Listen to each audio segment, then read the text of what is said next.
Hi, it is so great to see you. I just have to tell you, I found the most amazing product. It's called Rain. It's seed nutrition. And did you know that seeds have 20 to 30x the power of fruits and vegetables, the potency? One little packet of Rain like this gives you 8 to 10 servings of greens. I had so much inflammation, so much pain, so much brain fog, and more. And I started on this and I got energy. My body quit hurting and my brain is working again. Wow. And what's even better is that now I'm making money doing it. And you can too. You can live your dream just like me. So, how did that feel? That is what's called push energy. We usually associate it with used car salesmen and those lovely telemarketers that call us right at dinner time. And some MLM folks like me when I started with Rain. I admit it. You see, I was taught or I learned to push hard as a woman in the Silicon Valley, especially since I was usually the only woman in the room for most of my career. I had to push to be heard.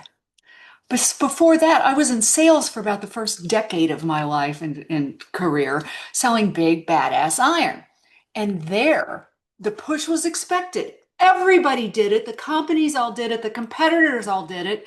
So to win, I got really good at it.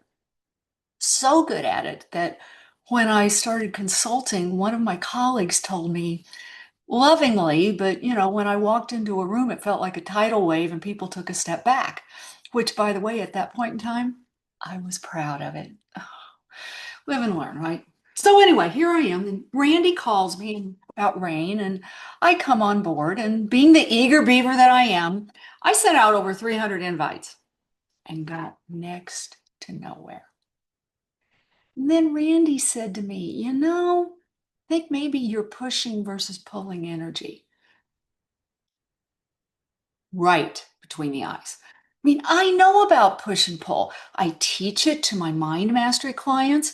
I've taught it to sales and marketing teams as well as executive teams for decades now. I went back to the habit I had learned for 30 years, to what I thought was sales, and away I went. So let's talk a little bit about why our minds don't respond well to push, okay? Because I learned that the hard way.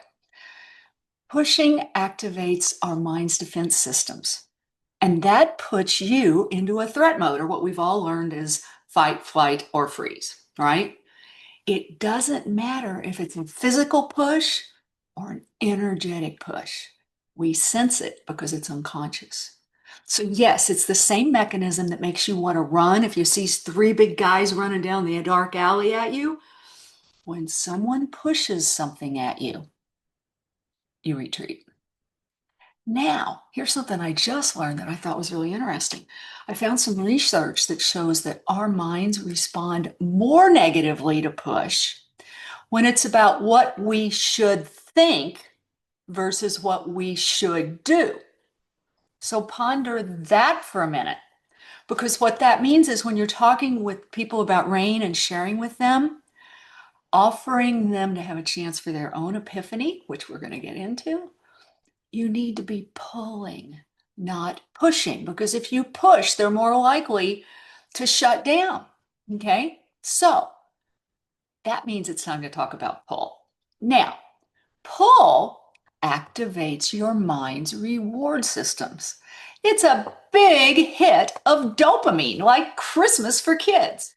So, what's pull? Well, lovely Anne taught us a bit about pull a couple of weeks ago. Remember this question? If you could, what would you change in your world right now? That is a great pull question. And here's the thing, questions are the most powerful form of pull. They trigger a dopamine hit because their questions open people's minds and make them think you feel interested. They show that you're curious. And that also triggers the curiosity in the person you're talking to because they're curious about what you're thinking and why you asked. Curiosity is another path to an open mind, and questions create curiosity. Statements, on the other hand, aka push, Narrow our minds into this teeny tiny sliver of focus. And the more you narrow it, the narrower it gets. Yes. So now think about your conversations with candidates and potential customers. Which would you prefer? Mind open or mind closed? It's pretty obvious, right? So let's take a look now let's look at and feel and talk about some of the different examples of pushing and pulling. First, let's talk about product conversations. Let's say you just met someone and they're asking you about the Rain products. You have choices, push or pull. So push would be, about all the low quality food we have right now. And, these seeds are 20 to 30x the potency of the fresh fruit or vegetables that they create. You can't eat enough to get this kind of nutrition because you can't find it. This is powerful, pure, organic nutrition. And what it does for our bodies, I have research from labs and you can see that. Okay, so that's push. Or you can pull. I'm curious. You asked me about the Rain products. May I ask a little bit more? Because I'm wondering, do you have something that you're not happy with about your health or nutrition and you'd like to address that, or are you just interested in general so I can give you the right information? Now, which do you think works? I'm not going to answer that. I'm going to let you guys decide. So now let's do a recruiting conversation, and I'm going to show you a really pushy recruiting conversation, all right? So here we go. This opportunity will change your life. You got to realize you can make money like you've never dreamed of without working hard at all. You can get rid of some of your gigs, but I can't sell. Don't worry, we have all the tools and you'll be great. You didn't hear me. I don't want to sell. Yes, you do. And you just don't know it. And I said the same thing. I didn't want to sell. That's pushy. It's beyond pushy, right? Now, let me show you pull. So, tell me about the life you dream about. What's your favorite picture of your best life? Can you paint it for me? I want to know more. See, now you're on a trusted path to a heartfelt conversation with opportunities to ask more questions that offer more insights from them. And the more insights you get, the more opportunities you have to ask questions that pull, right? Here's the bottom line. Every time you push into another person's energy or mental space, you threaten them. And believe me, Silicon Valley rebel, I was a master, all right? Every time, and by the way, we're talking about unconscious threats, okay? So the same thing works for everybody, for your friends, anyone. They either build a wall, right? They build a wall and ignore you, or they run away, either physically or mentally, or both. All right. Now, every time you ask a question, show you care about them, you open their mind. Their mind starts to connect with you energetically, and you gain trust. Trust is one of the biggest superpowers you can have when transforming prospects into customers and candidates into associates. So, to bring it full circle, for someone to trust you, they have to have an open mind about you. They have to feel safe with you, which means you use pull energy, not push.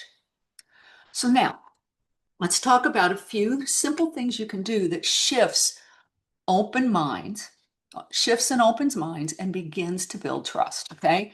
So, first, vulnerability. Vulnerability before guidance or any sort of statements. All these facts and figures and statements and research and all this crap that people all put out there, most people don't want it. They want your stories. They want your vulnerability because vulnerability opens others' minds to you. When you share a story of your own pain, your failure, the time you were lost, the stupid shit you do, other people's minds reach out and connect in a form of trust. It starts to build trust and connection. Once you have that trust, any guidance you give them beyond that, well, you might want to try core because, you say your gut isn't great. I don't want to push you. Any guidance you offer is received and heard. When you push, it's not heard, they shut down. So from that position, you can then offer caring guidance, right? You get yourself in a position of trust by opening the kimono, so to speak, showing your vulnerability and telling your stories and just being a human being like you're talking to your best friend. And from that, you can offer caring guidance. Notice I said caring guidance. You don't then run in and push facts on them and start buying suggestions, right? So that's one. Vulnerability first, tell stories. Second is questions create connections. And I know I've told you this again and again, but so many of us have been taught to make statements in conversations. Are you kidding? That's all I was ever told. As a woman, you don't ask a question because it shows that you're stupid or you don't know the answer. That's so wrong.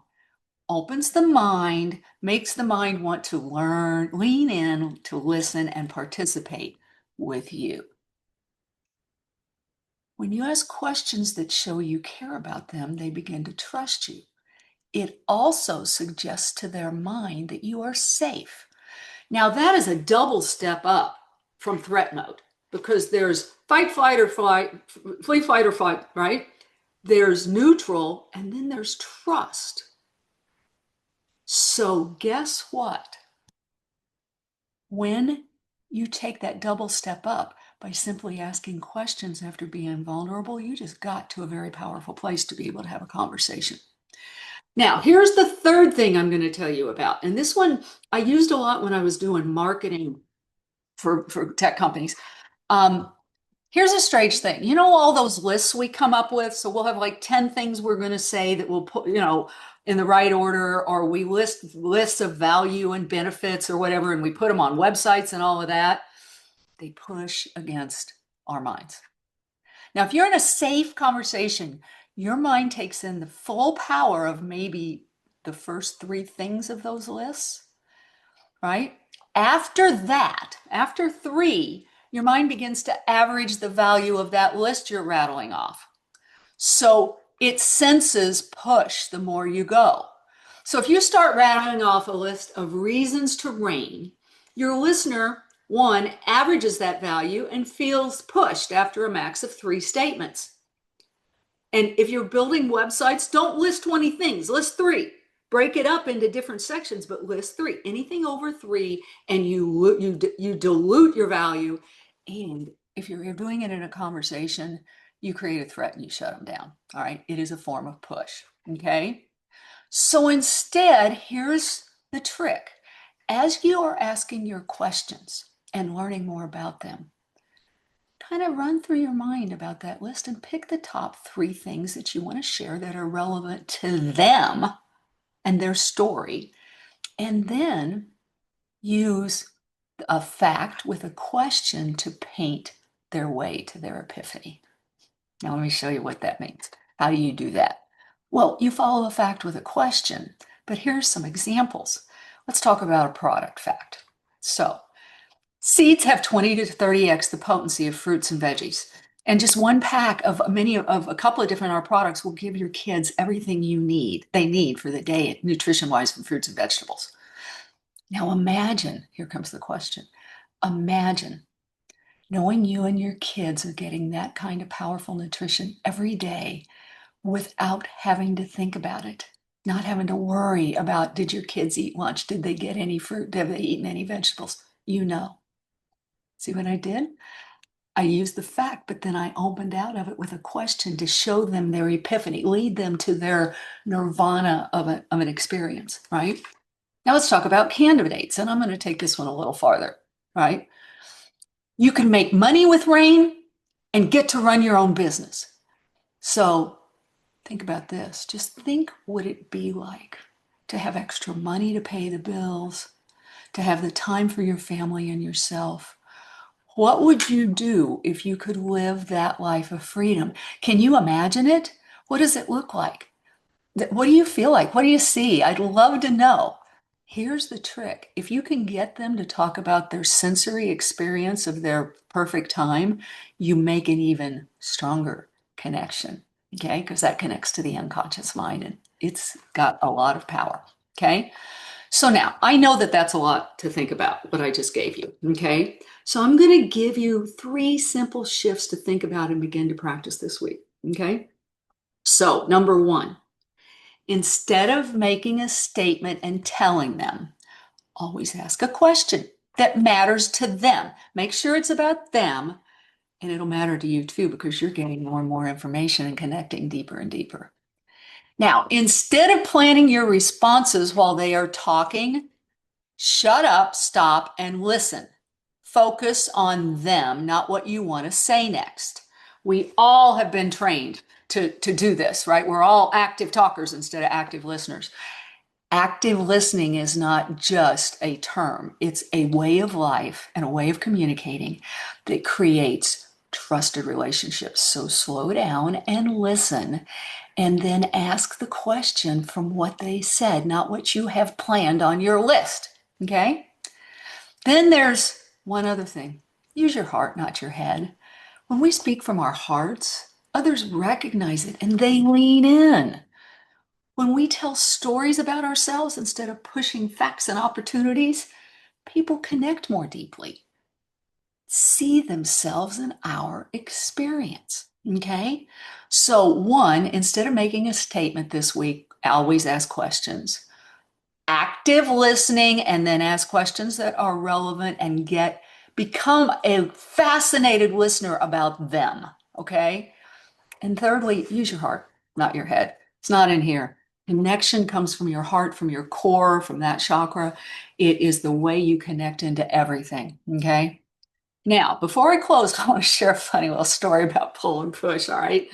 So I've spent the last few months focused on pulling energy into my heart using something called heart math. I've been connecting to the energy all around me, to source, and I've consciously worked with that energy in my heart around my health and my life, my business, my dreams, a lot about my health, connecting deep, more and more deeply. I've as part of that, I've mostly transformed my push habit, right? I've gotten more now that I'm in my heart, I'm in my pull and I'm in my flow. Now, how do I know it's mostly? Because I said it was mostly. Well, here's the funny story. You guys may have noticed over the last year that I have an eye twitch in my left eye, right? Doctors have told me for over a decade that it's nerve damage from my neural Lyme disease. It comes and goes, but it started to come back way more after I joined RAINN. And yes, I missed that hint. So as I moved back into my heart the last few months and began to pull energy, my eyes stopped twitching completely. Look at it. When I meditate, focus on my heart and joy, when I'm living in my connected flow, the twitch is gone. The twitch is gone. The nanosecond I lose that connection and step back into push, it starts fluttering like a hummingbird wing. So I now have my own personal push detector. I never expected that. And you know what? I can run, but I can't hide because Randy knows that now. And so you know what's going on with me just by looking at that eye. So now I'm going to wrap this up. Okay. We can easily feel the difference between push and pull. We can also learn how to use pull to our advantage in so many ways, in personal conversations and RAINN conversations. And learning to pull energy is also good for you because it'll give you more and more connection into the energy around us and into your heart. So this week, practice the 3 simple first steps I just shared, right? And then notice the difference in yourself and notice the difference in the folks you're speaking with. Okay. And it's not hard. You know, it was the 3 little steps, right? It was simple 3 steps. I'm going to give them to you again so everybody's got them, right? It's ask questions, right? It's ask questions versus making statements, right? It's active listening instead of planning your responses, actively listening to people, and it's speaking from your heart instead of your head, all right? After you do that and pay attention this week, then I have a really simple question for all of you to think about. What if in a world filled with push, push, push, Pull is your secret weapon. Be unstoppable out there.